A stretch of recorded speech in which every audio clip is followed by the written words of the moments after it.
So today we're going to start the topic of conjugated compounds and ultraviolet spectroscopy. So this is chapter 14 in the new McMurray textbook. And to start with, we're going to talk to some extent, so this lecture is going to cover from section 14.1 to 14.3. And to start with, we're going to talk briefly about conjugated dienes. Okay, so the first topic that we're going to talk about here is in 14.1, and it's the topic of conjugated dienes. And those are dienes, so double bonds, two double bonds, that are linked by a single bond. So when you have alternating single and double bonds in the molecule, that's how you get a conjugated diene. And for example, so here I have double, single, double, that's what makes it conjugated.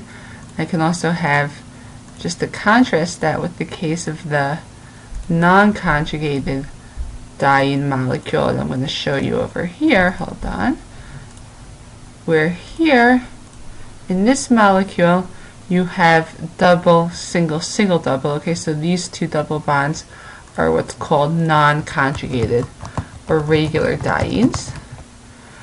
And what's special about the conjugated dienes is that because of the proximity of the dienes of the two double bonds to each other, what you end up with is good communication between the two double bonds as a result of their proximity. And we're going to talk about precisely what I mean when I say good communication, but sort of in broad introductory terms, these two double bonds are aware of each other's existence.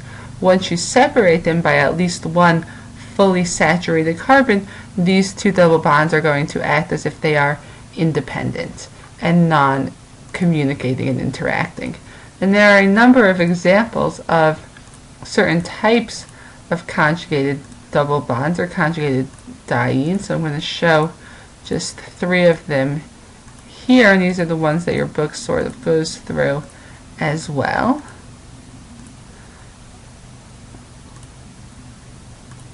So in the first molecule, this is benzene, and we're going to talk a good deal about benzene a little bit later on in the semester, but benzene is made up of three double bonds that are all conjugated to each other. And it has special stability that is called aromatic stability. But certainly on one level of understanding the benzene molecule and how it works, we can say that it is made up of three conjugated double bonds. Okay. In the second example here, what I'm showing is an enone, and again we're going to get to this a lot near the end of the semester, talking about carbonyl reactions. But that's a case where you have a double bond and a carbonyl conjugated to each other, okay, meaning that now instead of just having double, single, double, I have double bond, single bond, carbonyl double bond. And it's also, this type of molecule moiety has very unique properties as well. Finally, in this third case, what I'm showing you is an example of a polyene, so that's just a number of double bond, conjugated double bonds. And there are a number of examples of such polyenes. One of them that your book mentions is lycopene. That's found in tomatoes. Everybody likes lycopene in tomatoes, and certainly properties that lycopene has in terms of its antioxidant activity. There are a number of advantages that way, and that's heavily related to the structure of the polyene, just sort of as an aside for that. Now, how do we make these sorts of molecules? Well, there are a number of ways that we can make conjugated dienes, and your book just goes through one, so I'm going to show that here as well. But if I start with simply cyclohexene, what I can do is a radical bromination on that molecule. So I treat this with MbS and light, some kind of energy light source, and CCl4. I'm going to show you the structure of MbS in a second. What I do from there is I pull off one of these allylic protons, okay, and I put in now a bromine in that position. So there are a few important notes about this reaction. We're going to call allylic bromination. Okay, the first will be the structure of NBS. So NBS stands for N-bromosuccinimide. And it has the structure that I'm going to draw for you. And it's a really excellent brominating reagent for you. So let's put in the structure of NBS here.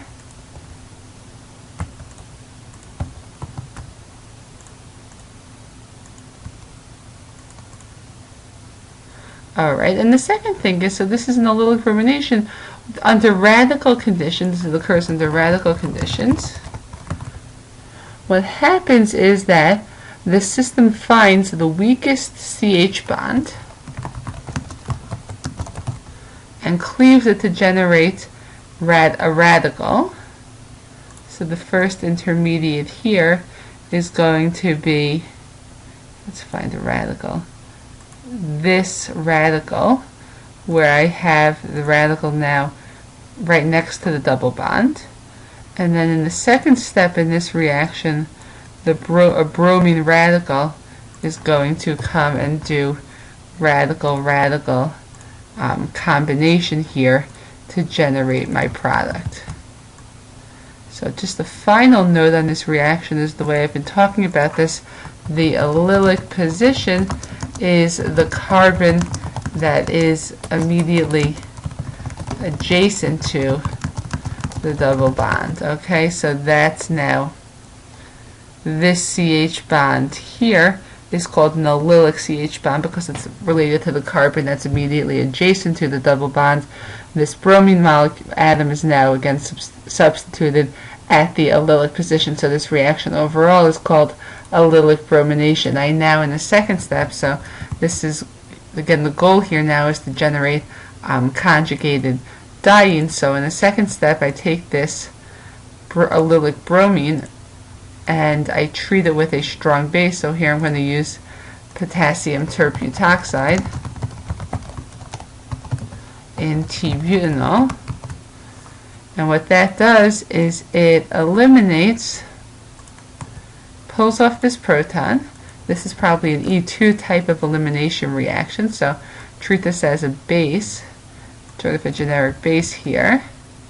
What I can do is pull off that proton, push these electrons in the CH bond into the ring to create a double bond, and kick off the bromine, and now here in the second step I've successfully generated the conjugated diene that I was looking for. Again, that's a two-step procedure here, starting with allylic bromination of cyclohexene in the first step to generate this intermediate, followed by an E2 type of elimination to generate the conjugated diene product. And there are a number, so that's as far as how you make them. So now let's move on to talking about what kinds of interesting properties do conjugated dienes have. And to get at that question, we can start by looking first at the length of that bond, of that internal bond there. So let's talk now about this molecule here. Hold on. And let's compare that to this molecule and focus particularly on the length of this bond. So now let's see if we can make this a nice color. Where are my colors? Okay, good. Make this guy red. I don't know if I can see that. Make that red and make this one blue. Okay, so on sort of initially looking at this, you would look at it and think to yourself, okay, well these are both single bonds. Therefore, to the first approximation, their bond lengths should be roughly equivalent. It turns out that there's a non-trivial difference between the bond lengths. So the bond in the conjugated diene is 147 picometers. The bond in the regular saturated hydrocarbon is 153 picometers. Okay, so there's this shortening of the bond, of that single bond in the conjugated diene to make it, to give it sort of more double bond-like character to the molecule, to that bond, sorry, more double bond-like character in this bond between the two internal carbons. So that's one interesting property. The second interesting property, and your book goes through this as well, is that conjugated dienes have substantially less negative heats of hydration. So let's go through this. If I look at a molecule like this, again picking sort of my prototypical conjugated diene, its heat of hydration, so the energy required to create the saturated butane, is negative 236 kilojoules per mole. Alright, and if I had just a regular alkene, so not a conjugated one, the amount of energy required to saturate that double bond, so that heat of hydration, is negative 126 kilojoules per mole. So if you were going to sort of look at this conjugated diene and say, to a first approximation, this should be equivalent to just two individual alkenes, then you would expect a heat of hydration more along the lines of negative 252 kilojoules per mole, so twice a regular alkene. The fact that you're seeing the heat of hydration instead all the way at negative 236 kilojoules per mole is a good indication that there's some extra stability and communication between those double bonds that distinguishes them from behaving like isolated alkenes do. So now let's move into discussing what is it about these conjugated dienes that makes them so stable. Why are they so stable? Now that we've shown clearly that they certainly are more stable than isolated alkenes are. So why are these dienes so stable? And we can answer that using two different types of theories. So hopefully you have some introduction or some background in these theories. The first is going to be valence bond theory. So this is very intuitive, at least to me. This is supposed to be a very intuitive kind of theory. And that is, if I look at these two molecules, so let's now again look at my favorite conjugated diene and compare it to, in this case, the saturated N-butane, and focusing on that middle bond.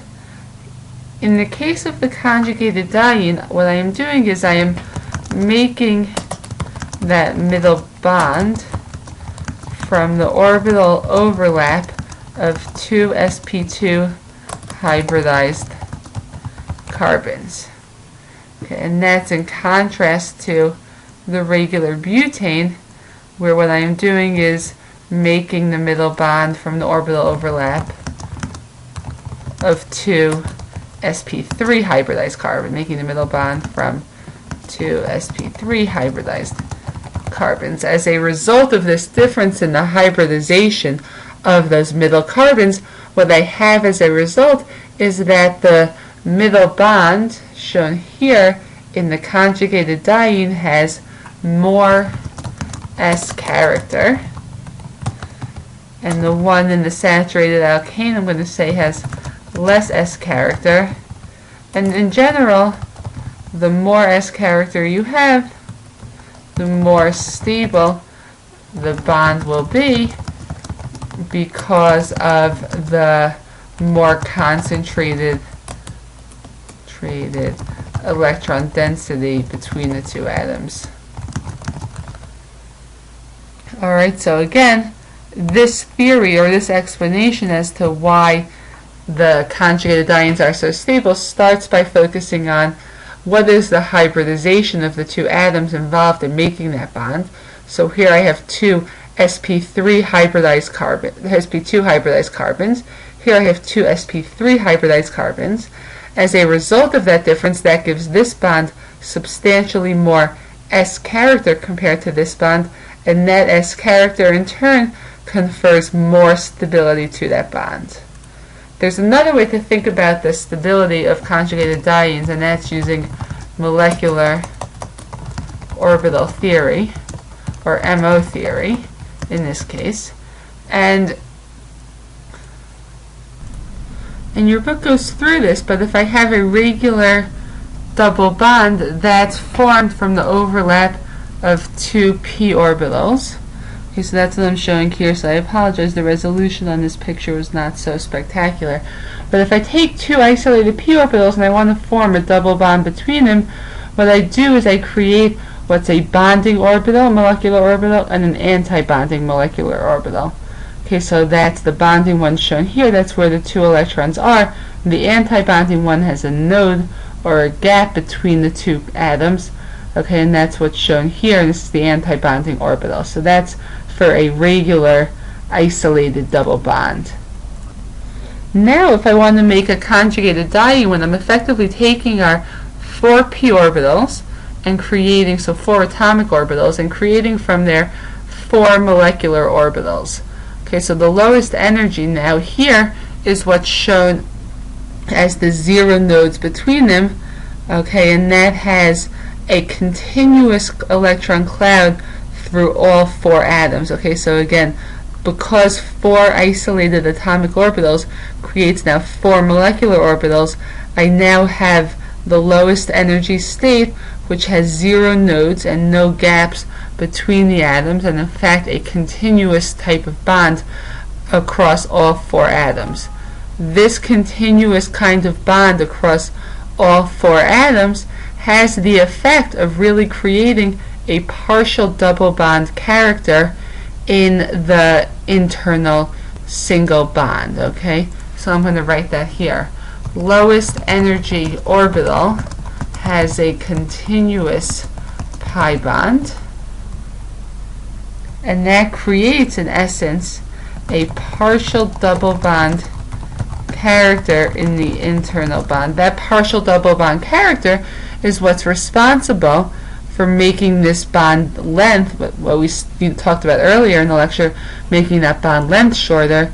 It's responsible for conferring additional stability in terms of the heat of hydration, and effectively these characteristics arise from the fact that this lowest energy pi orbital, for this system of 4 atoms does in fact spread that electron density in the pi bond really across all 4 of the atoms in this particular case, and you have what's called a delocalization of the pi electrons throughout all 4 of the atoms involved, and that's going to have some substantial impacts when it comes to the reactivity and properties of these conjugated. And these properties of the conjugated dienes have real effect on their reactivity. So in particular, we're going to talk now about the electrophilic addition reactions to conjugated dienes. So electrophilic additions to conjugated. So let's review, for example, if I have a regular alkene and it reacts, alkene reactivity, and this alkene reacts with HCl, for example, so I'm going to draw this alkene shown here, and if I react this with HCl, what I do is I create a carbocation, and I create that carbocation at the more substituted position. This is Markovnikov's rule. Okay, so I'm going to create that cation here. Okay, let's do a mechanism for this. This reacts with HCl. What I do is I pick up that proton to break the double bond. Okay, and that new proton now is shown here. And again, this molecule has other hydrogen atoms as well, but this is the new one that's been added, so the proton adds to the less substituted side.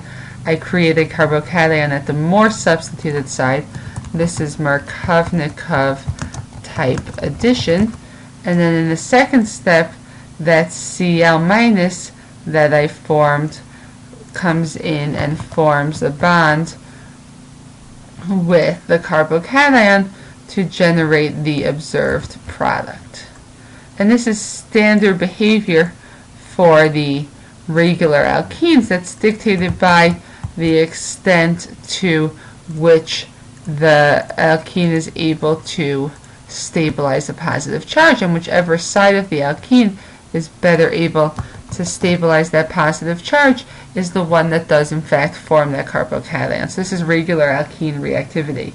If I can now move on to discuss a case of a non-conjugated diene, so let's look at this example here, and I treat this with the same conditions, what I'm going to get is sort of a twofold addition of HCl across each of these double bonds to generate as my product now a species that looks like this, where I now put a Cl at the internal position of each of these double bonds, again dictated by the fact that that internal position is what is in fact best able to stabilize the positive charge from the intermediate carbocation.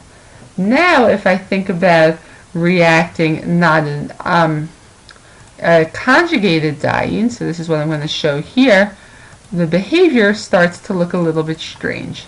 So I take this molecule, I react it with HCl. In fact, what I get is not an analog of either of these kinds of cases, but I'm going to get a mixture of two types of products. Show the first one here. And the first one is sort of easy to understand. That's where I add the Cl to one, the HCl to one of the double bonds, and that the Cl again is on the internal position. The other product that I form is a little bit stranger, and that's the case where the double bond has in fact migrated, and I now have the Cl added to one of the exterior carbon positions. And I can name these additions. These are two types of addition reactions. I can name them either both a 1,2 addition. Okay, so that's the first case. That's the standard, what I would expect to see. And this one here, the second product, is what's called a 1,4 addition, where in fact the HCl has added to the 1 and the 4 position. So there's two separated carbons rather than having the HCl added to two adjacent carbons like this 1,2 addition, like we see for non-conjugated dienes and like we see for regular alkenes. So the question is, where in the world is this 1,4 addition product coming from? And again, we see this not only with HCl, for example, but with other sort of electrophilic additions. We can see similar mixtures of 1,2 addition and 1,4 addition products. So just as another example, I'm going to put down the reaction of this diene with Br2, and the Br2 adds across this diene to give me two different products. So the first one is where it adds 1,2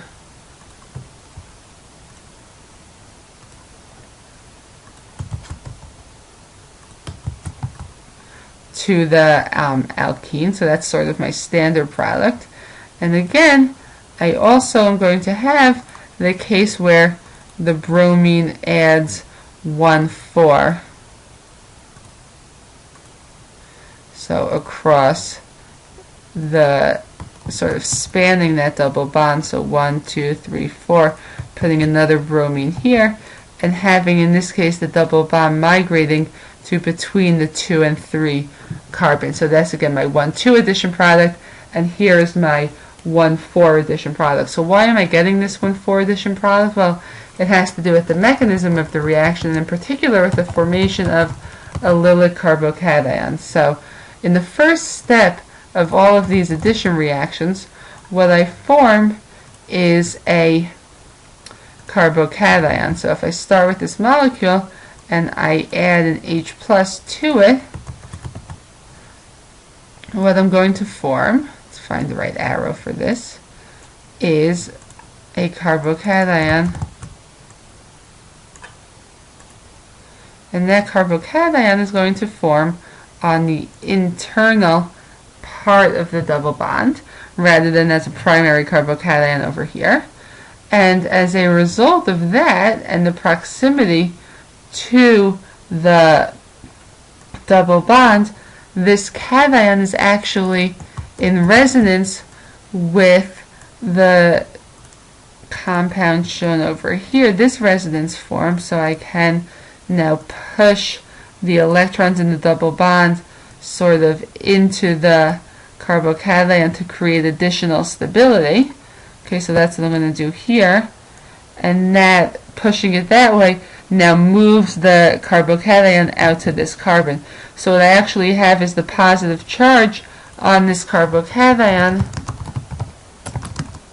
is being shared by carbon, let's call this carbon 1 and carbon 3, for example. Okay. Right, so this would be carbon 1 is sharing the positive charge and carbon 3 is sharing that positive charge as well. So now if I take this resonance stabilized allylic carbocation and I react it with my favorite halide, for example, so this Br minus, if this was a reaction with HBr, what I'm going to form is a mixture of products that, one from the addition of each of the Br minus to each position now of the carbocation. So I'm going to add the Br minus to this position where the carbocation is over there, and that gives me my standard, what I would expect product. And what I'm also going to do is going to add the Br minus to this other position for the carbocation, so this would be the 1,4 addition product. And again, the reason I see these mixtures of products is related entirely to the fact that part of the mechanism of the reaction is the generation of an allylic carbocation that is resonance stabilized across two different carbons, carbon 1 and carbon 3, giving rise to two different products. So at this point, your book takes time to go through the concept of kinetic versus thermodynamic control of reactions, and to be honest with you, I think it's pretty tangential to the main point of this chapter, but it's certainly worth taking the time to go through briefly. So if I look at this particular reaction shown here, I'm going to redraw because I think the resolution is a little bit off, but you have 1,3-butadiene, so that's my favorite conjugated diene, going to a mixture of 1,2 and 1,4 products. And that mixture, or the ratios of what is formed from this reaction, change a lot depending on the temperature. So again, this is my starting material. That's going to go to form two different products. Alright, so this is going to be now the standard 1,2 addition product. And I can also form a 1,4 addition product here as well. And at lower temperatures, what I have is predominantly the 1,2 adduct, so this is the standard one. And at higher temperatures, in this case 40 degrees, that ratio really switches dramatically to form now, instead of 29% of the 1,4 adduct, at 40 degrees I can now form 85%. So what's going on here is the fact that at cold temperatures this reaction is being run under kinetic control, and at warm temperatures, in this case 40 degrees, it's being run under thermodynamic control. So kinetic control, and your book has a number of diagrams which I would encourage you to go through, means that the reaction is run under conditions that are essentially irreversible.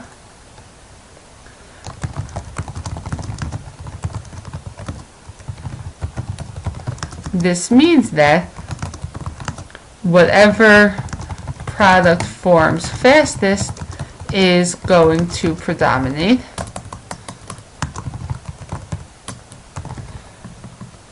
At warm temperatures, the reaction is proceeding under thermodynamic control, which means that the reaction is reversible, and generally it goes for a longer period of time and at the end of the day, the most stable product predominates.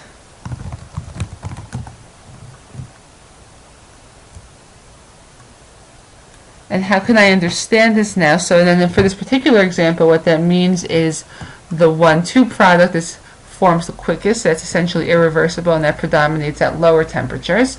And that at higher temperatures, the more stable product is this 1,4 addition, which would make sense, right? Because that has the internal alkene, which is always more stable, and that's what predominates under the warmer thermodynamic temperatures. How can I understand this in terms of the energy diagrams for this molecule? So let's pull up a couple of pictures. Let's see what I have here. If I look now at this particular energy diagram here, what I can see is, so this is my starting material. This is the 1,4 product, this is the 1,2 product. The activation energy to form the allylic carbocation is the same in both cases. It is quicker to go from that intermediate to the 1,2 product because this barrier is shorter, but that 1,2 product has a higher final energy, so it's less stable than the 1,4 product. I'll say that again. We have the same intermediate. It is faster to go through the green pathway, but ultimately what you get from the green pathway is less stable than what you get from the pink pathway. Let's write that down here. Let's find a note for that.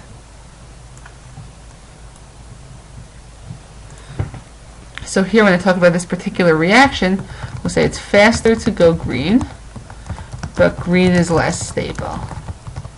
This means that if I run this reaction under cold temperatures, what's going to happen is this intermediate is going to go to my green product, and once it gets there, it's going to be trapped.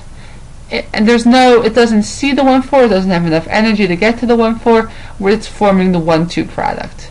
If, however, I run this reaction under warm temperatures, what I'm effectively able to do is generate this 1,2 green and this 1,4 pink, and whatever the 1,2 green is, the reaction is going to have enough energy to go back and undergo the reverse reaction back to the intermediate. Okay, so under thermodynamic control, I go green, I go pink, all of my green goes back, or most of my green is going to go back and then reform the more stable 1,4 product. So to answer the unasked question, this is going to go back too. Under thermodynamic control, everything is going back and forth.